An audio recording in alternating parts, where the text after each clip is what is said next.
Alright, imitation is the sincerest form of flattery, that is the saying. Now, when you see somebody achieving a grand success, of course, naturally, if you are business minded, especially, you will want to copy them. The artists among us would want to create original works, but if you keep creating original works and nobody shows interest, it's a problem. And art also has something about variety. If you give the same thing and people are going to feel overwhelmed by it. So these methods in creating art, it's not that superstar Rajinikanth does not know. He knows. That's why for variety he used to alternate between action films and comedy films back in the day. We had Veera in between Basha and Annamalai and so on for a reason, right? So the concept of changing flavors to the audience is very well known by people like Rajinikanth. Maybe that's why he intentionally chose to do the film Vettaiyan by a very socially conscious director, T.J. Januvel. Again, I don't want to go too deep into the politics because a lot of the so-called socialists, poor people supporting artists, they themselves are living a very capitalist, high-rolling lifestyle. And sometimes they put in their own personal hatred into their so-called social justice films. But let's put aside people like Pa Ranjit and T.J. Januvel and talk about the main thing that we want to discuss here. So after the Vettaiyan, again Rajini planned like a summer blockbuster type of tentpole film with Lokesh Kanagaraj, and to continue the winning streak with Nelson, he planned out Jailer 2. So the question of copying, it happens a lot because Rajini did consciously choose a commercial path. Okay, Rajini started off in a very financially difficult situation in life. I'm sure you've seen all the audio launch talks that he had. He talked about how he worked as a coolie for a while, how he became a bus conductor and life was tough and so on. So for him it's always a challenge, whereas for Kamal Haasan, for example, he was from a more middle class family and he was like a star, or expected to be a star from a very young age. He was a child artist and then he worked as a dance master assistant for a while and so on. So he was a bit more stable or well placed in the journey, right? Now for Rajini, he was very clear about the commercial aspect of it. Therefore, he has not shied away from asking directors for films just like the one that they delivered a hit before. But it takes a strong director to withstand that and to convince superstar that he has it in him to do a good film where he acts well and so on. I think one of the two people who did very well, hold their own and convinced Rajinikanth to be part of the movie is successfully is Mahendra and director Mahendra and Mullum Malarum and so on, and subsequently director Maniratnam and Thalapathy, right? So Thalapathy was was one of a sensational. It was just like a beautiful blend of commercial elements, songs, as well as acting and cinematography. It was just peak everything to me. In fact, it was at a time where Hollywood had a lot of lacking resources. Not like nowadays, the directors are taking 2 years to make a film, go to Los Angeles for all this 3D scanning and all this kind of. Nowadays, the facilities are a lot, but the heart and the skill seems to be really lacking, right? So that's why this copying culture, this shortcut culture, but taking a long time is happening.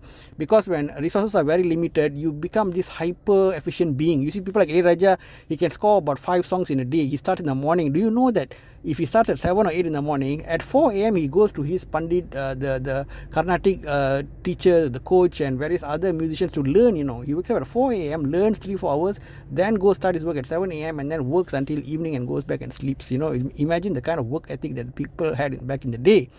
So when you are born into comfort, you are a nepo kid, because current Hollywood is pretty much 90% nepo kids. What do you expect? So they want a hit success, they want it fast, copy, right?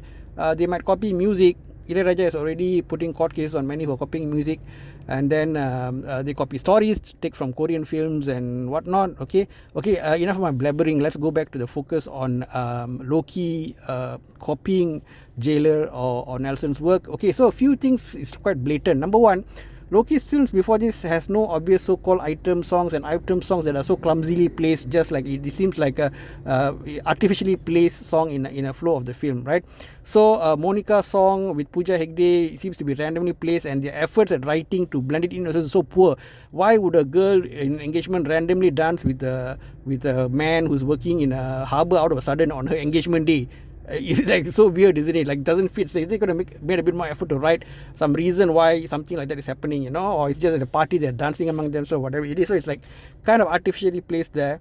And this, I think they're trying to copy Kawala, because the song Kawala by Tamanna Bhatia in Jailer which there was some, it did join with the story much more than here, you see. So it is there, but maybe Nelson also planned that he wanted like a song to, because Nelson has many years experience in television. He knows very clearly how to hit all his TRP numbers, how to create attraction to draw people in and so on. So he got it right with Kawala to be like a promo song that attracts people to come watch it in theatre, and they succeeded very well in that.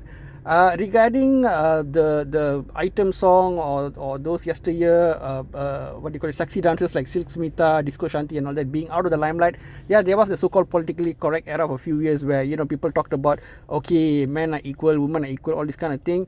Of course, every human, animal, everything have to get their respective value in society. We don't want to put anybody down or anybody high, but there are certain differences that is natural, right? You can't expect a dog to speak English, right? You can't expect a fish to walk on the road, right? So we are not demeaning anyone or anything, but by nature itself there are certain things that are beautiful in their own essence. We are not looking down on things or people and all. So women are naturally made beautiful by God, and so that kind of dance naturally create attraction. But recently I think people are coming out of the whole politically correct thing, and then so the item sexy dances are making a comeback. So that's the first copy. Second one is when the villain Sobin Shahi and Rajini confront each other with Sobin threatening to push Shruti Hassan off a building. So in that scene is very reminiscent of another Malayalam villain, which is in Jailer Vinayagan, who threatened by phone again with Rajini, but whereby Rajini shows evidence that his friend Mohanlal has destroyed all the wealth and the lorry, whereas here Rajini shows evidence that Sobin Shahi's toilet, pseudo toilet with a lot of gold behind all has been evacuated by Rajini, which is very similar, isn't it? Phone call with the villain shows that villain has lost everything. And then also in Jailer again they show that the Rajini's family, the villain's attempt at killing Rajini's family also is plotted by Shivraj Kumar, right? So here again the same thing. Rajini is holding the wife of Shobin Shahi and all that. So the whole thing gets neutralized. So it's very similar to Jailer. This is another scene that is similar. And of course the very, very obvious one is the final scene whereby not only the smoking thing being done by Lokesh Kanagaraj, he also bring in the backhoe or the tractor or the JCB, right? That's what they did in Jailer, where they bring the tractors to break open the villain's lair. Here also there's a JCB or the backhoe, but it's just that it's excavating in a desert area with a big hole, and three heroes are there again, three are smoking in the same scene and all. They just literal copy to get claps. Of course claps are somewhat less because people just saw that recently in the last Rajini movie, so at least if they copied something a bit before, it will be not so obvious, so I'm wondering why Lokesh, like sometimes man, not many directors get a chance to shine. So when you get a chance, try to do your best. Look at what Malayalam did Rajini. So you don't lose yourself, man. I think you might get a chance to do again even a part 2, God knows what, if Coolie does well, because in Hindi for them Loki style is new. Here people criticize him like anything, but in Hindi and all it can do somewhat better because they don't know all this hype. They might just go with a fresh mind and enjoy the movie somewhat. I think got one or two more scenes that seem very similar to Jailer, but probably I'll talk about it in the next video. Not coming to my mind offhand. And of course Loki copied himself also to all the way, putting old songs, putting biryani, night scenes and all that. So art is always about variety. If he keeps repeating the same thing, it gets tiresome. The old songs being played become really tiresome by now already. A lot of other directors also doing it, so it's high time Lokesh start replenish himself, renew, come back with more creativity. What you guys say is thank you, bye bye.